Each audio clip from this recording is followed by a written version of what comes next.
दिल्ली की यमुना नदी के किनारे फैली झुग्गियों पर शाम उतर रही थी। सूरज ढल रहा था और आसमान में उड़ते पक्षी अपने घोंसलों की तरफ लौट रहे थे। लेकिन उन झुग्गियों में एक लड़की ऐसी भी थी जिसके पास लौटने के लिए कोई घोंसला नहीं था। उसका नाम था निशा। उम्र करीब 22 साल। पैरों में फटी चप्पल, बदन पर धूल से भरा सलवार कुर्ता और आंखों में वो थकान जो उम्र से पहले आ जाती है। निशा दिन भर फुटपाथ पर फूल और अगरबत्ती बेचती थी, कभी मंदिर के बाहर, कभी ट्रैफिक सिग्नल पर। उस शाम उसने कुछ नहीं बेचा था। पेट में आग जल रही थी, लेकिन हाथ खाली थे।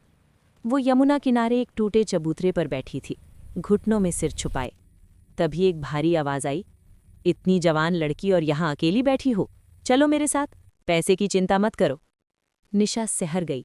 उसके सामने खड़ा था एक अधेड़ उम्र का आदमी, गले में मोटी सोने की चेन, आंखों में गंदी चमक। मैं कोई ऐसी लड़की नहीं हूं, निशा ने कांपती लेकिन सख्त आवाज में कहा। आदमी हंसा, सब यही कहते हैं। वो चला गया, लेकिन उसके शब्द निशा के भीतर जहर की तरह उतर गए। उसी इलाके में थोड़ी ही दूरी पर एक पुरानी कोठी थी, अन्नपूर्णा निवास। ये कोई साधारण जगह नहीं थी। यहाँ दिल्ली का मशहूर सामाजिक रसोई घर चलता था, जहाँ एक ही समय में गरीबों और बड़े अफसरों के लिए खाना बनता था। इस रसोई का मालिक था आरव मल्होत्रा, उम्र 32 साल। एक नामी शेफ जिसने विदेश में नाम कमाया था, लेकिन वापस भारत लौट आया था। लोग कहते थे आरव के पास सब कुछ है, नाम, पैसा, इज्जत, लेकिन उसके पास कोई अपना नहीं था। उस शाम आरव अपनी कार से उतरकर पैदल ही यमुना किनारे चल रहा था। वो अक्सर यहाँ आता था, शहर के शोर से दूर, अपने भीतर के खालीपन से बात करने। तभी उसकी नज़र निशा पर पड़ी, एक लड़की जो भूखी थी लेकिन हाथ फैलाकर भीख नहीं मांग रही थी। आरव रुका।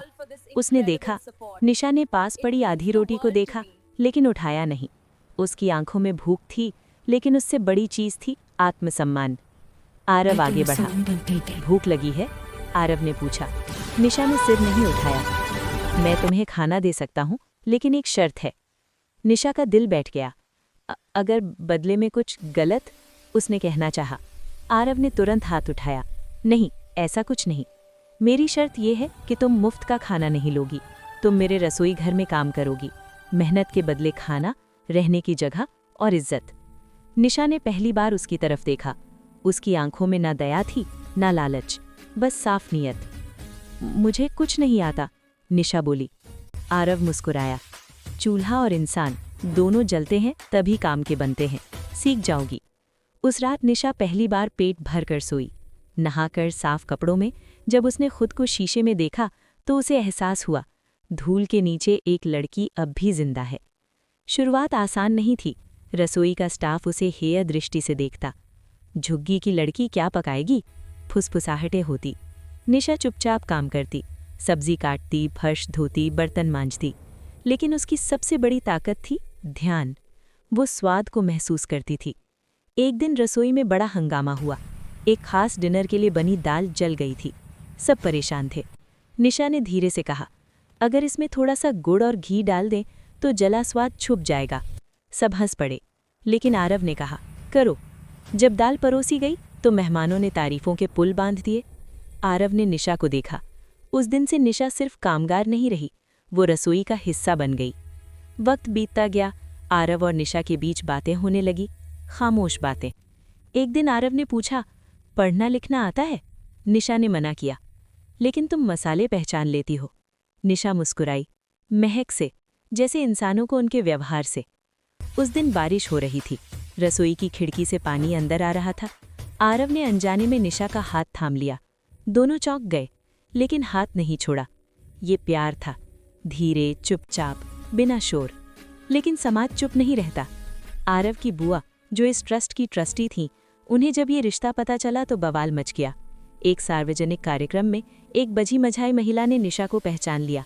अरे, ये तो वही लड़की है जो सिग्नल पर फूल बेचती थी। भीड़ हंस पड़ी। बुआ ने सबके सामने निशा को धक्का दिया। तू हमारे खानदान की इज्जत नहीं समझ सकती। निशा कुछ नहीं बोली, बस चली गई। फिर वही झुग्गी, वही अंधेरा।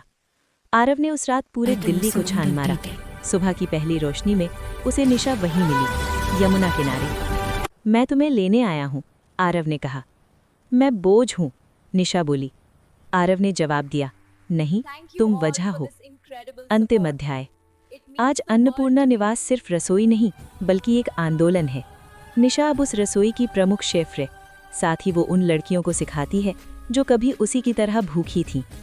मंच पर खड़ी निशा ने कहा, इंसान की कीमत उसकी हालात नहीं, उसकी नीयत तय करती है। और अगर एक इंसान भी किसी दूसरे पर भरोसा कर ले तो किस्मत बदल सकती है। आरव ने उसकी तरफ देखा। उसकी आंखों में अब खालीपन नहीं था। निष्कर्ष। दोस्तों, ये कहानी सिर्फ प्यार की नहीं, मौके की है। अगर आपको ये कहानी छू गई हो तो याद रखिए, कभी किसी को उसकी हालात से मत तौलिए, क्योंकि हो सकता है वो किसी की दुनिया की रोशनी बन जाए